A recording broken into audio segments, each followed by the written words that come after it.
ಎಷ್ಟವರಾಯ್ತು? 3 over 2 ball ಆಯ್ತು ಗುರು. Bro next batting ನಾನು ಹೋಯ್ತೀನಿ ಗುರು. ಯಾರ ನಾವು ಹೋಗ್ರಿ, ಮ್ಯಾಚ್ ಮುಗಿದ್ಮೇಲೆ ನಾನು ಮನೆಗೆ ಹೋಗ್ತೀನಿ, ಚಳಿ ಆಯ್ತು. ನೀವೇನೋ ಮನೆಗೆ ಹೋಗ್ತೀರಾ ಅಣ್ಣ, ಆದ್ರೆ ನಮ್ ಪರಿಸ್ಥಿತಿ ಹುಟ್ಟಿದ್ದೊಂದ್ ಮನೆ, ಬೆಳ್ದಿದ್ದೊಂದ್ ಮನೆ.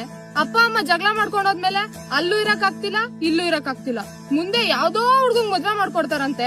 ಅವನು ಒಂದಿನ ಜಗಳ ಮಾಡಿ ಹೊರಗಡೆ ಇಟ್ರೆ ನಮಗ್ ನೆಲೆನೇ ಇಲ್ಲ ಅಣ್ಣ. ಹೆಣ್ಮಕ್ಳ ಜೀವನ ಬಾರಿ ಕಷ್ಟ. ದೊಡ್ಡವರು ಸುಮ್ನೆ ಹೇಳಿಲ್ಲಮ್ಮ, ಒಂದ್ ಹೆಣ್ಣು ಮನೆ ಬೆಳೆದ ದೀಪ ಅಂತ. ಒಂದ್ ಹೆಣ್ಣಿಗೆ 2 ರೂಪಾಯಿ ಇರುತ್ತಮ್ಮ. ಗರ್ಭಗುಡಿಲಿ ಕೂತಿರೋ ದೇವಿ ಆಗಿರಕ್ಕೂ ಬರುತ್ತೆ, ಅದೇ ಒಂದ್ಸಲಿ ತಿರುಗ್ ಬಿದ್ರೆ ಕೈಯಲ್ಲಿ ತ್ರಿಶೂಲ ಇಟ್ಕೊಂಡ್ರೆ ಮಾರಿ ಆಗಿರಕ್ಕೂ ಬರುತ್ತೆ. ಈ ಕಲಿಯುಗದಲ್ಲಿ ನಿನ್ಗೆ ಅಂತ ಯಾರು ಸ್ಥಾನ ಕೊಡಲ್ಲಮ್ಮ, ಆ ಸ್ಥಾನ ನೀನೇ ಪಡ್ಕೊಬೇಕು. ನಿನಗೆ ಗೌರವ ಕೊಟ್ರೆ ದೇವಿ ಆಗು, ಗೌರವ ಕೊಡ್ಲಿಲ್ಲ ಅಂದ್ರೆ ಮಾರಿ ಆಗು. ನಿನ್ ಜೀವನದಲ್ಲಿ ಒಂದ್ ಸ್ಥಾನಕ್ಕೆ ಹೋದ್ಮೇಲೆ ನಿನ್ ಮರ್ಯಾದೆ ಕೊಡದೇ ಇರೋರು ನೀನ್ ಬೇಡ ಅಂದ್ರೆ ಅವರೇ ಮರ್ಯಾದೆ ಕೊಡ್ತಾರೆ. ನೀನೇನ್ ತಲೆ ಕೆಡ್ಸ್ಕೊಂಬೇಡ, ನಿನ್ ಸಾಧನೆ ಬಗ್ಗೆ ಗಮನ ಕೊಡು. ಇವರೆಲ್ಲ ಇದ್ದಿದ್ದೆ. ಪ್ರಪಂಚದಲ್ಲಿ ನೀನ್ ಮೌನವಾಗಿದ್ರೆ ನಿಂಗೆ ಯಾರು ಬೆಲೆ ಕೊಡಲ್ಲ. ಒಂದ್ಸಲಿ ಧೈರ್ಯ ಮಾಡಿ ಪ್ರಶ್ನೆ ಮಾಡಿ ನೋಡು, ನಿನ್ ನೆಲೆ ಬೆಲೆ 2 ಸಿಗುತ್ತೆ. ಏನ್ ಮಾಡೋದಣ್ಣ, ಧೈರ್ಯ ಮಾಡಿ ತಿರುಗ್ ಪ್ರಶ್ನೆ ಮಾಡ್ಬೇಕಂತ ನನ್ಗೂ ಅನ್ಸುತ್ತೆ. ಆದ್ರೆ ಅವ್ರೆಲ್ ಬೇಜಾರಾಗ್ತಾರೋ ಅಂತ ಸುಮ್ನೆ ಒಂದ್ ಹೆಣ್ಣಿಗೆ ಕರುಣೆ ಇರ್ಬೇಕು ನಿಜ, ಹಾಗಂತ ಕಣ್ಣು ಮುಚ್ಕೊಂಡು ಅವ್ರು ಮಾಡಿದ್ನೆಲ್ಲ ಸಹಿಸ್ಕೊಂಬಾರ್ದಮ್ಮ. ತಲೆ ಮೇಲೆ ಹೊತ್ ಕುತ್ಕೊಂಡ್ಬಿಡ್ತಾರೆ.